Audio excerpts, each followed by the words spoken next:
Hi there, welcome to the 77th episode of Under the Radar. I'm quite ecstatic to be back today. I have had some time to rest and I'm very excited about the release that I'll be covering today. But before I do, it's been a while since I've done an update on the past bands in this series and things that have happened involving them in the present and in the future. So I would like to go ahead and go through, I have kind of a big list, so I'll try to keep it as concise as possible. I'm going to start with number one. There is a brand new band called Jesk that just released a new EP on Bandcamp. You should check them out, Jesk. It's members of the Felix Culpa, Colossal, very Midwestern emo indie rock stylings if you're a fan of both of those bands, as it involves Pat Ford, I think, is on the opening track on the EP, singing. So definitely check that out and see the other episodes involving Colossal and Felix Culpa in this series.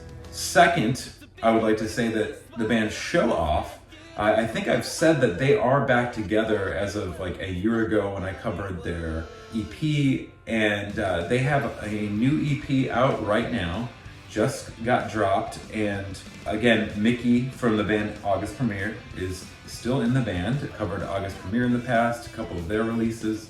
So see those episodes and go check out Show Off and their brand new EP. They're doing a little tour. And in that light, I also forgot to mention in the Show Off episode, I know I talked about briefly that Chris Messer was, for a very brief second, he was a member of Fall Out Boy. This was prior to Fall Out Boy recording Take This to Your Grave, probably around the time they were demoing some of those songs with Sean O'Keefe. I found the last show that Show Off played with Alistair in 504 playing in August Premiere at the Metro in 2002. And Chris was talking on this video on YouTube and he mentioned, yes, I'm playing in a band called Fall Out Boy. So that was kind of cool to see. And right now I'm playing guitar and I'm singing in a band called Fall Out Boy. Anyway, thought I'd mention that as somebody who's a nerd. Also, Fall Out Boy, as we segue out of Show Off. I saw recently that Patrick Stump, when they were on one of their recent summer tours, they played in Minneapolis. And Patrick went up and just played solo. He played an Animal Chin song, sung by Jamie Wolford, which, and he mentioned, he gave shout outs to Animal Chin and the Stereo.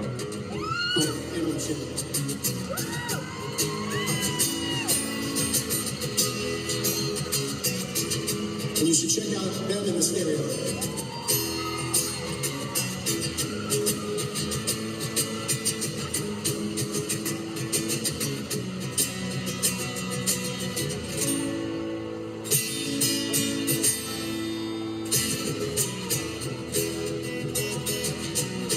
But I had to mention it because Jamie Wolford is one of my biggest influences, and Patrick Stump, as you know, is highly influenced by him. But you got some actual video footage of him, giving him a nod, which was really cool.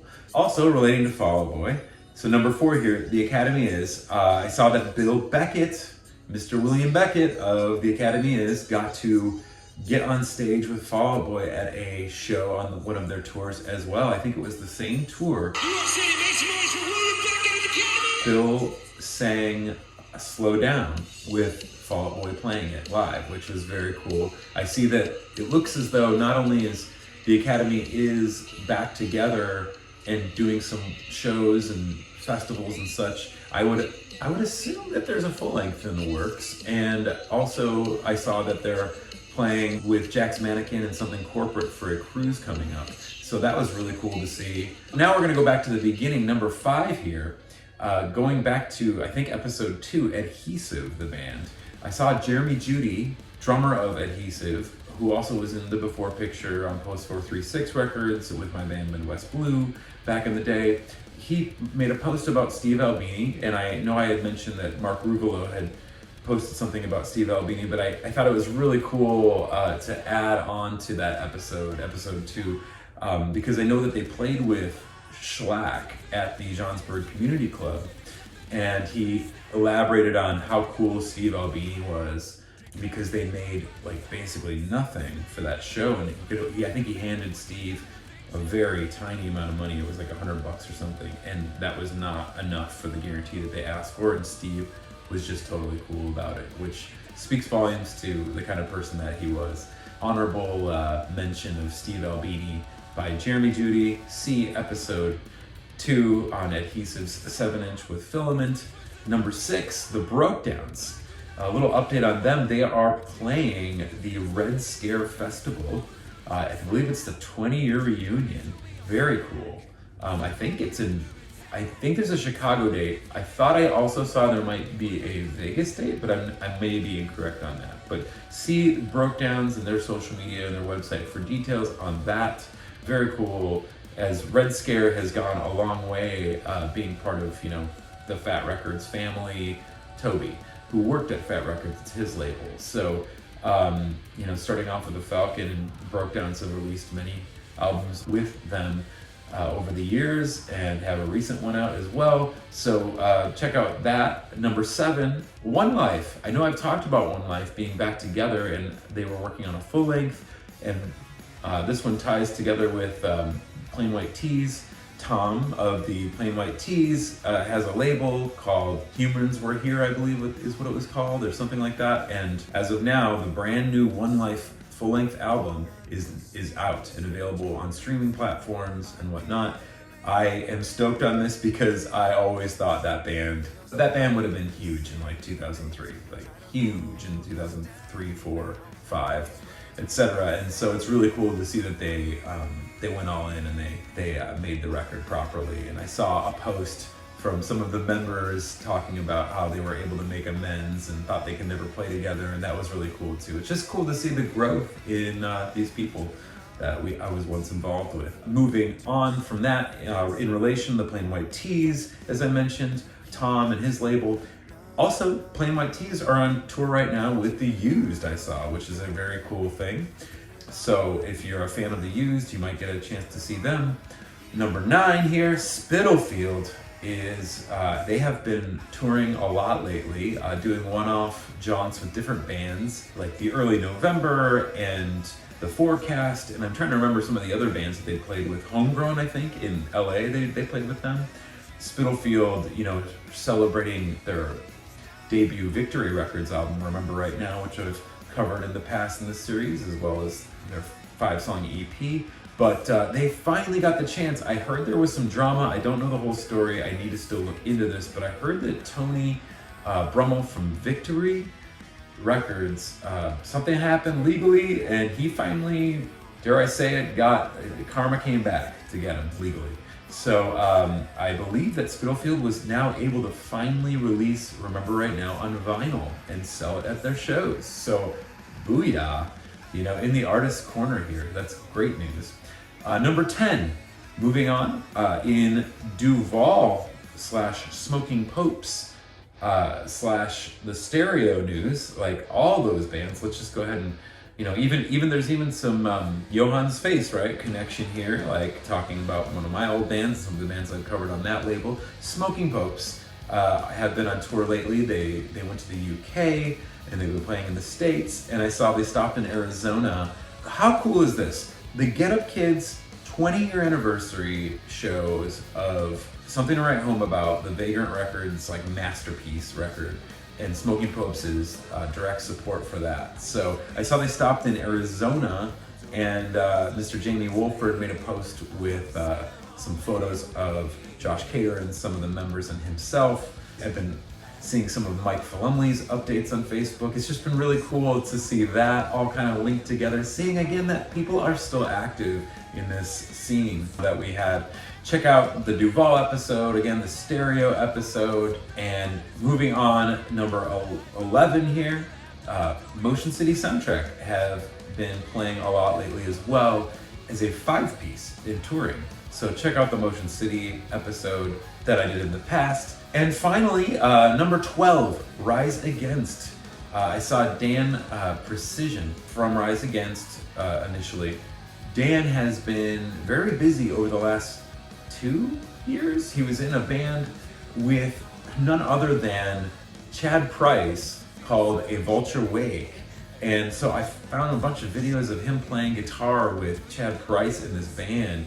It was really cool to watch because you may not know it, I think I've mentioned this in the past, but to me, and this is the summation of this whole thing here, but for me it's like, there's Josh Cater of Smoking Popes, who I just mentioned, there's Jamie Wolford of The Stereo, who I just mentioned, and then there's Chad Price, who predates them, I think, by just a little bit with his work in All, and all three of those singers to me are the greats of punk rock. Like, they are the godfathers of using their diaphragm and being able to sing.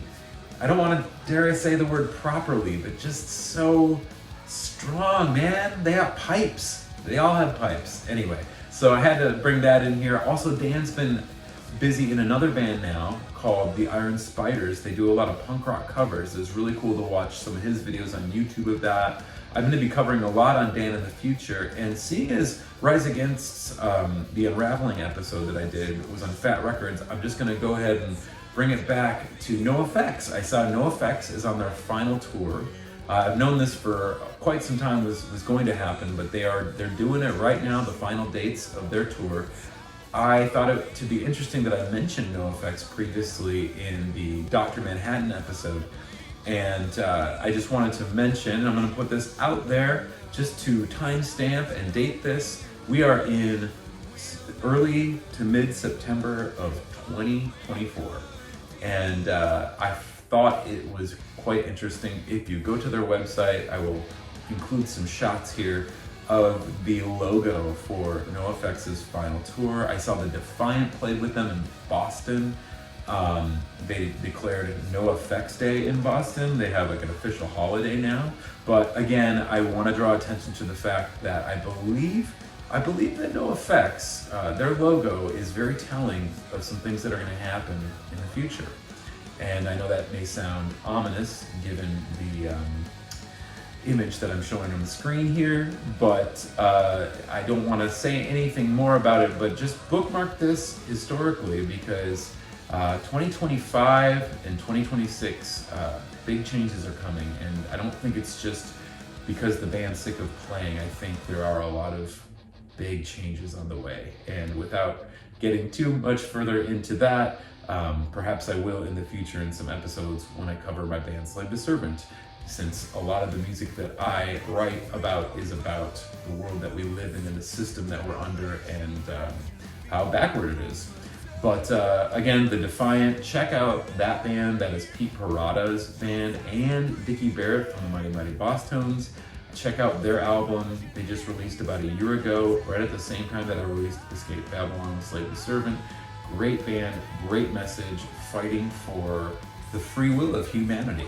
So, okay, now that you've got your huge update of bands and past episodes and such like that, in the last episode, I covered Dr. Manhattan, the beloved band from Wakanda, Illinois, and their debut full-length on Vagrant Records.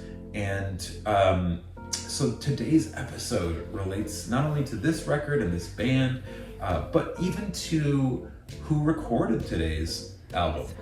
And in the past, I've obviously covered this record. I also covered Dr. Manhattan's debut for the Lonely Leslie Wiser. It was recorded by Daniel Good. And today's band features two members. One is Matt Engers of Dr. Manhattan, and then a Tracey Morrison, Matt at the time his girlfriend, of the band Tall Tale. And Tall Tale consisted of Trisha Scully, and I think I mentioned this in the previous episode, gave a little background on her and some of her involvement in trumpet playing on some different records in the series. And anyhow, Tracey and Trisha recorded the Tall Tale record with Daniel Good, and Adam Engers played a bass on a couple tracks. Daniel Good played drums on this. It was recorded at Daniel's studio, but the drums were recorded at the Gallery of Carpet. I know I've mentioned Gallery of Carpet in the past, as the Hush Sound recorded their debut full length there, and so did the Academy and their debut EP. Anyway, mentioning Tall Tale because today's release is by a band called gNIgHTgNIgHT. So, This was a series of 2 EPs, okay? And Matt and Tracey gave these to me in the winter. I believe might have been the new year of 2008, but it was around December of 2007 when I first heard the band at an apartment in Chicago. We call it the Betta Crib, and my buddy Josh Patterson did design work for Betta Promotions, and Rebecca Lopez, she headed up that company, and she did a lot of flyers for bands and promotions for bands online. She introduced me to the side project of Matt and Tracey. Sidebar here, I forgot to mention this in the Roses Are Blue episode. Rebecca also initially did the artwork for the Lonely Less the Wiser EP, and it had under the clear tray area, there was piano keys. The band didn't use her design, which, by the way, I will say, to this day, I still think that Rebecca Lopez's design for Dr. Manhattan's EP was better than what they ended up releasing. I was never a big fan of the art to this release. I think that she had a better design. But anyway, that being said, the keys, since they didn't use that art, we ended up using Rebecca's keys for that on Roses Are Blue on the clear tray, on the visible part that was clear. So sorry for the tangent here, but anyway, just a little bit of history as I'm remembering Rebecca and Josh. So what I heard online was this EP on MySpace, and Rebecca was listening to it. She was listening to a song called Track 4. I was very into it. I was really impressed with that song. That was what made me fall in love with the project. And then she told me it was Matt and Tracey, and I was intrigued to see how many songs they had and if they were going to do anything. And I knew that Dr. Manhattan was about to drop their debut full-length on Vagrant. So I talked to Tracey and Matt. It was right before we left. I think it was our tour kickoff show before the Roses tour. It must have been early February or late January of 2008. And they both made me these handcrafted little CDR EPs of both their EPs.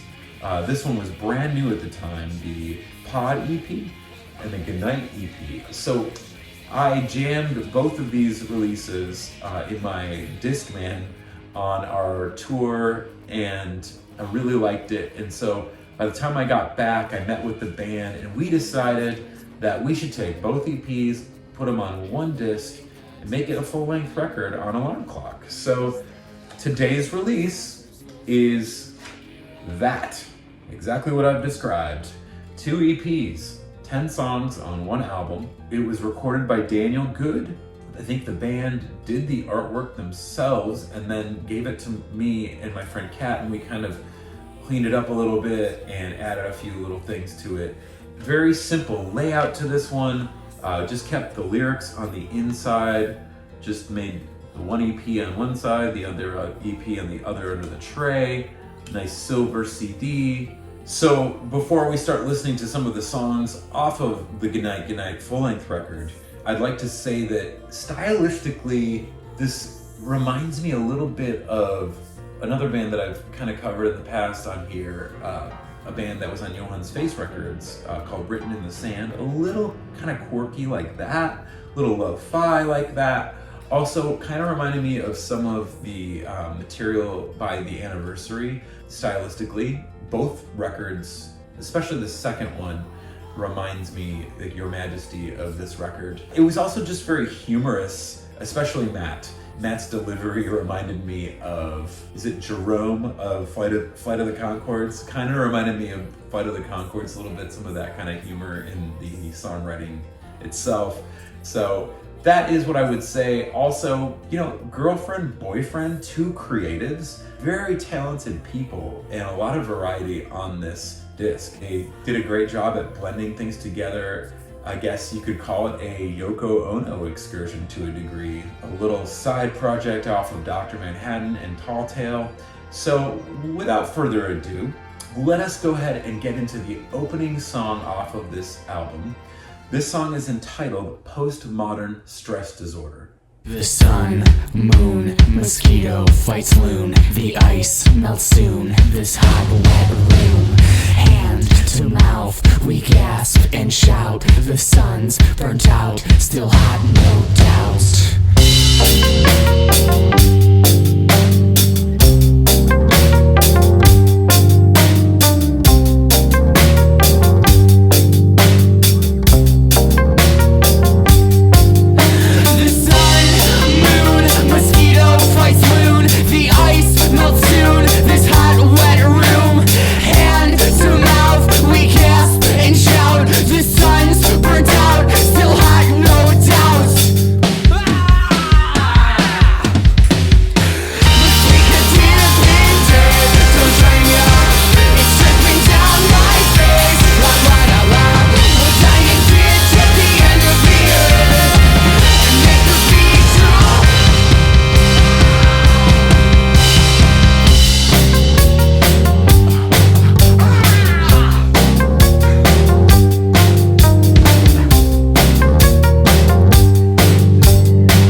Interesting style on that opening song.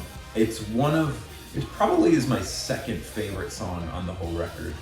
It has this drag, like Matt is playing the drums on the record, and he has this drag. You can hear that kick is kind of off, which really reminds me of, not completely, but it's kind of that a little bit of Dilla, right? Jay Dilla, like that there's like a different swing ratio at times on the kick drum, on the verses in particular. Once the choruses kick in, it's more of a disco kind of funk feel, like on the drums, and it's very straightforward and very on the grid, you know. But yeah, what an interesting track. The keys in it, it's almost kind of those verses feel like there's some dub influence on it or something. Okay, so the second song on this record is probably the fan favorite. I think most people really liked this song. This song is called Chinese Checkers.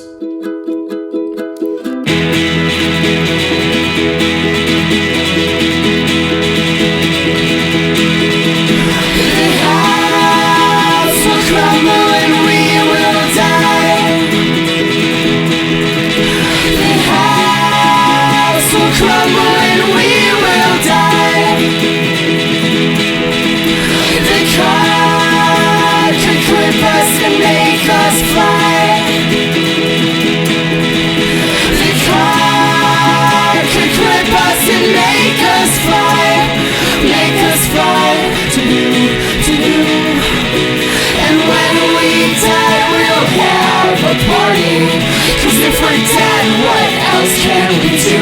When one thing and something else is starting, so when we die we'll have a party. Great song. No drums, no percussion, all harmonies, electric guitar and ukulele. Very cool combination, not what I would have expected following the first song on here. Like I said, this was a fan favorite, but in my opinion, again, this is the reason why I wanted to put this album out, was because of this one song. And it may not hit you like it hit me, but I still love this song. It's really a humorous song, like I said, but it's also very cute.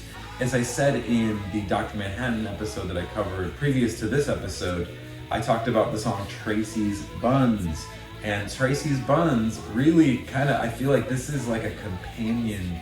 The whole album is a companion piece to that song, Tracey's Buns. However, this song is, I feel, even more of a companion piece to it, because it's really the two sharing their love for each other in a quirky, comedic way. This song is the fourth song on the album, and it is entitled Track 004.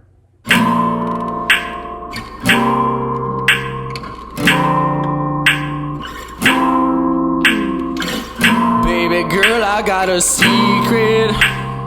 I'm thinking I could help you keep it in your pocket where you could lock it up, or I could rock it like it's a locket. And baby, you're so beautiful when you dance with me. I'ma whisper something I ain't never told nobody else. Yeah. I love you, baby. Ooh. Eating fruit compote in the candlelight. Brownies with surprises make us feel right. I know that we both leaving, but it's alright. We got this prom shit, that's some bomb shit. I'ma tickle you till you're laughing. Then whatever happens, happens. I'm sure whatever happens will be happening. Like this prom shit, that's some bomb shit. Bomb shit. That's some bomb shit.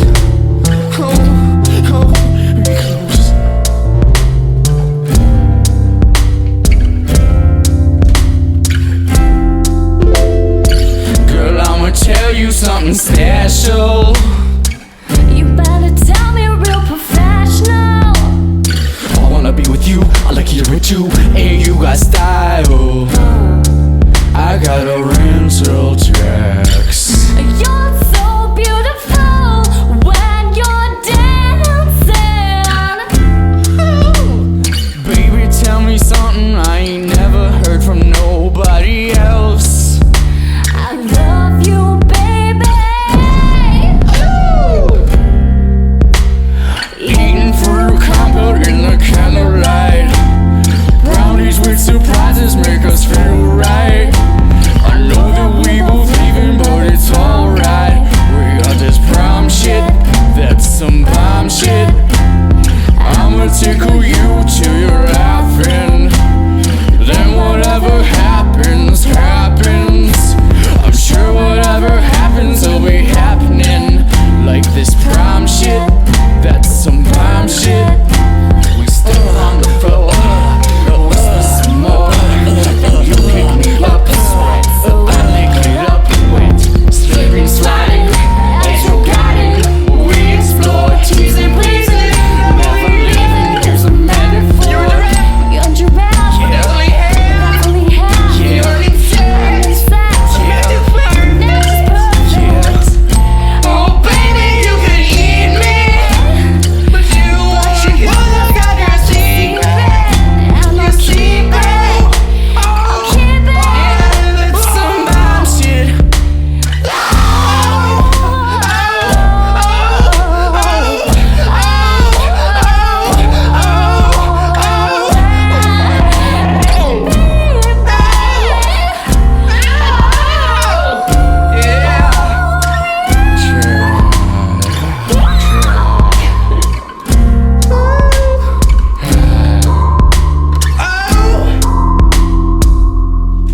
Yeah. How's that? God, I love this song, and there's a reason why I just played the entire thing for you. I wanted you to really soak it in. Stylistically, I felt, number one, it had that Flight of the Conchords, that Jerome kind of goofy lower register Matt was trying to get into. It didn't even really sound like him at times. It was great. The lyrics are just so funny in this song. On top of that, it's very R&B, right? It's very 90s R&B. And even more than that, like there's that part where they do the ooh in it together right before the chorus hits. And that reminds me specifically of Prince, especially like that 90s Prince. Reminds me of this song called Pink Cashmere by Prince, which is one of my favorites off of the Girl 6 soundtrack, the Spike Lee film.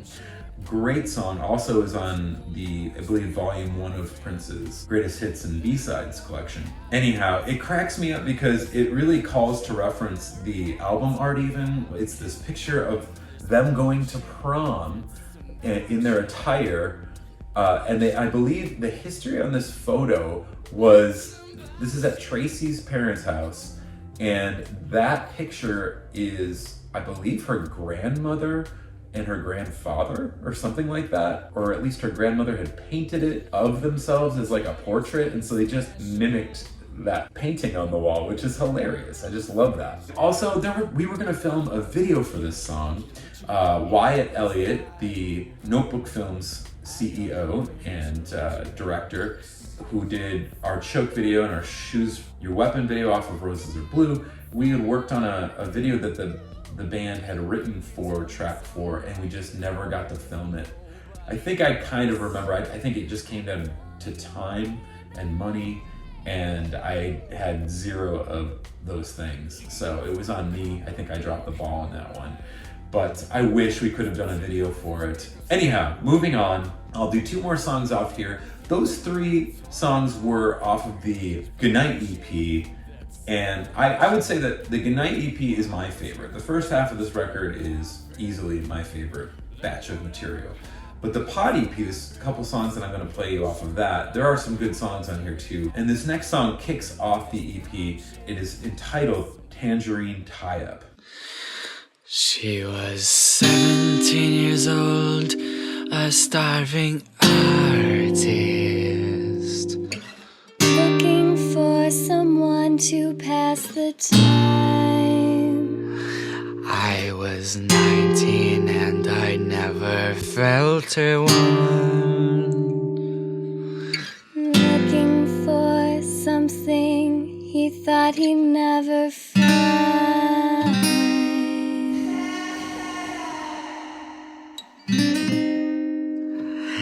It's this story of how I'm hers And how he is mine.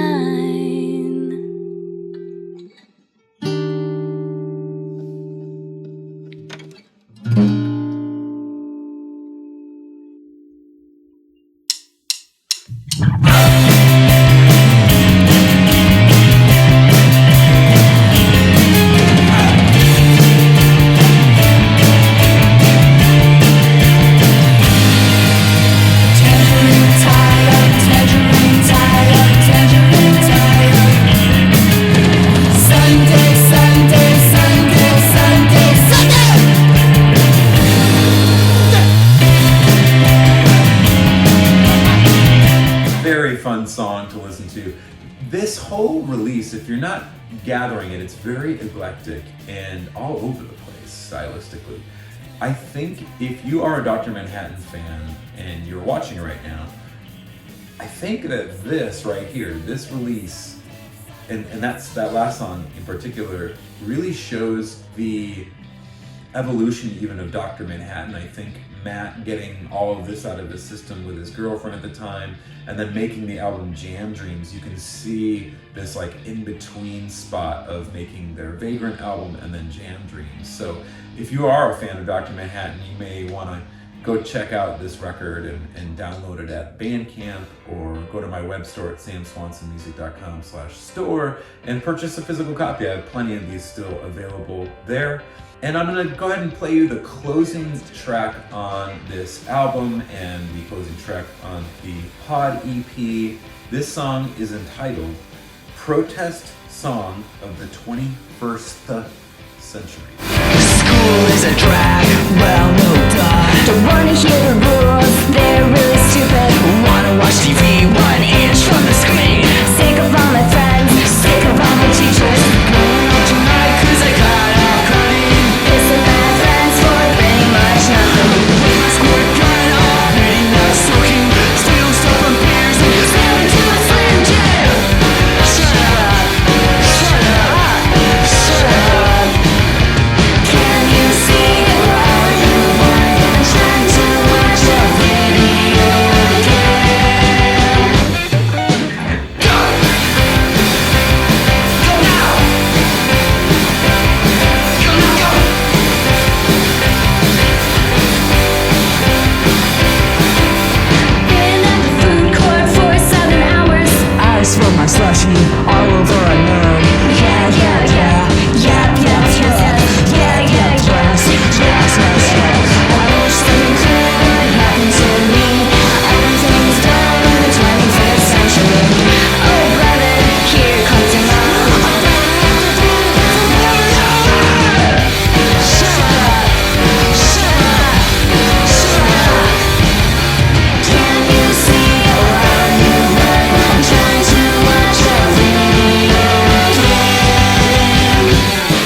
Now that song, while it wraps up this album, and this is the only gNIght gNIgHT official release that the band has out.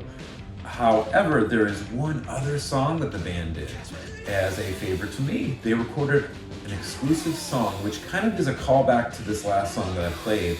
They did a song called Jewels of the Pool, which is available on the Alarm Comp, which I think I have about 5 copies in my web store at samswansonmusic.com/store. You can also go ahead and download that again at Bandcamp, at the Alarm Comp Bandcamp site. If you'd like a copy of that, you can type in $0 and get it for free if you want. Go ahead, it'll get emailed right to you. But, in closing on gNIght gNIgHT, really just great people, Tracey and Matt and all the D-Man crew. This project, it really reminds me of something that, I could see Matt Pryor in 2000, 2001. He had his little imprint called Heroes and Villains on Vagrant, and he would release his side projects and the band Get Up Kids side projects and other bands that they were friends with. So they released Hot Rod Circuit, Koufax, New Amsterdam's, Reggie the Full Effect, The Anniversary, etc. And I could see this being it just makes me feel that spirit, of that time. Yeah, I really like this record. It's very obscure. If you like eclectic things, then it's for you, for sure. If you don't, then you probably wouldn't enjoy it. There's even times with all the different key sounds and stuff, there's this almost Pink Floyd influence, on songs like Bison.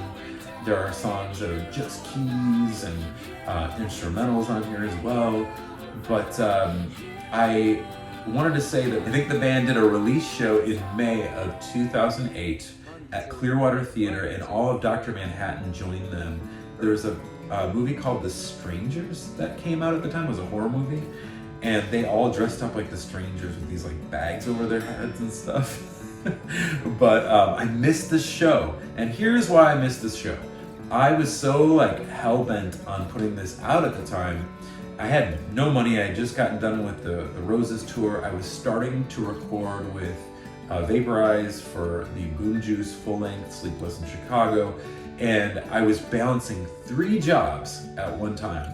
I was doing my normal job, which was at Snap-on. I had a temp job at Snap-on where I was working in the factory there. At the same time, I'd get off there and I'd then go at nighttime to MCC when school was done. I would help install new desktop computers in all of the classrooms with another guy that I was working with through a temp agency. And then on top of that, I was working at Joey T's Italian restaurant in McHenry, Illinois. And so I was just balancing everything. I was working almost every day of the week. I was in a pretty bad relationship at the time. And then trying to still write and make art and practice, do shows, and then get this thing paid for and released. So I remember the gal that I was dating at the time was like, "Why are you doing that? Why are you wasting your money on that?" And I'm like, "Dude, these are my friends and I believe in it." So this is just one of those things when you are interested in putting out art, not just your own, but paying it forward and helping others, there's a joy in it, and this is along with Unique Chic and the Alarm Comp, these were just labors of love for others, I also did get a chance to play one time with gNIght gNIgHT at, I believe it was an Island Lake. I don't think it was in Wakanda, but it was at a gal's house. Her name was Cheyenne, and Cheyenne was saving up for a Euro trip that she was gonna go on. So it was a benefit for her, and all these bands played, including Victorian Halls. I can't remember all of them. I have a flyer somewhere of it, but gNIght gNIgHT played, and then I played a bunch of new material solo for Dorm Life off of Mustard is the New Ketchup, long before it came out. And I think there's footage somewhere on YouTube of me playing the song Cocaine. But I'm stoked that I got to play with gNIght gNIgHT, release their album, then put a total exclusive B-side out on the Alarm Comp. Very short-lived project, because eventually the band disbanded due to breaking up. And that those things happen. But I do know that Matt is still making music. I will be covering a bunch of his projects in the future. And Tracey went on to play more as well. And she's highly talented piano player and singer, great voice. There was a point when I had recommended her perhaps starting something with Vaporize after I left Illinois to move to New York, and that never transpired. Anyway, I just wanted to give shout outs to Tracey Morrison and Mr. Matt Engers and the D-Man crew in Tall Tale, and just this time when people were just creative. We were just doing shows and it wasn't so digitized yet. You know, it was we were on the cusp there. And also to mention, there is a magazine that I forgot to mention, and I'll be mentioning it a little bit in the future. Sorry, zine would be the proper name, called Feedback. Feedback magazine was out of Antioch, Illinois, and Josh Patterson did the layouts for them and worked with Evie, who put this out. And there was an issue with Dr. Manhattan in it, and in it both Nick and Matt talked about their side projects. So gNIgHT gNIgHT got mentioned by Matt, of course, and then Nick mentioned another band who I don't think I've mentioned in the series. It's possible I have, but in case I haven't, just to document this, a band called Princess Dinosaur, which consisted of Nick of the band Gadsby's American Dream and Nick of Dr. Manhattan, the two Nicks. And at one point I was approached by Mr. Nick Von Brack to put that out, but I had already moved and just didn't have any funds to do so. I was kind of interested in putting it out though, because I'm a pretty big fan of Gadsby's American Dream and Dr. Manhattan. So anyway, just wanted to document that in Feedback magazine. I'll be talking more about this zine in the future in a bunch of episodes. But yeah, again, go to Bandcamp, find Alarm Clock Revolution on Bandcamp. Go ahead and download this for free, or go to my web store at samswansonmusic.com/store and buy a physical CD, man. Do it. I will include free stuff. Actually, if you order this, I will include a copy of the Vagrant CD sampler with Big Chopper and one of the other songs off of the Dr. Manhattan full-length record on Vagrant. So I think I have about 10 copies of that as well. So feel free to go there, do that. I'll not only include that, I'll probably include other things too, stickers, buttons, etc. So you'll get more than you bargained for. Anyway, in other news, I am delighted to say that I will be filming the B-roll footage for a brand new song that's going to be out in 2025 on the Red Tape by Slave to Servant. And I've mentioned this in the past, but I'm probably going to drop the video sooner than 2025. I will have it edited, I believe, before I put out the next Under the Radar episode, which is going to be Weinercep's Channels record. Very excited to film that here in New York while I'm here. I would just say it involves a mime.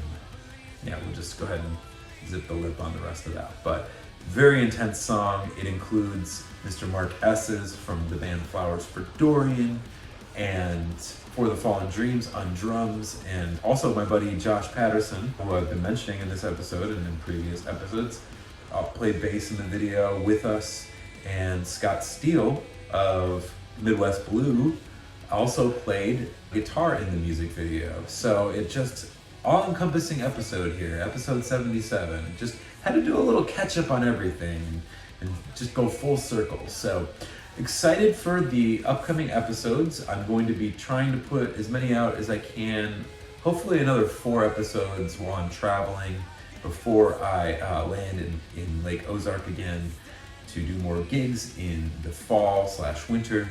Just want to say thank you so much for your comments, your subscriptions.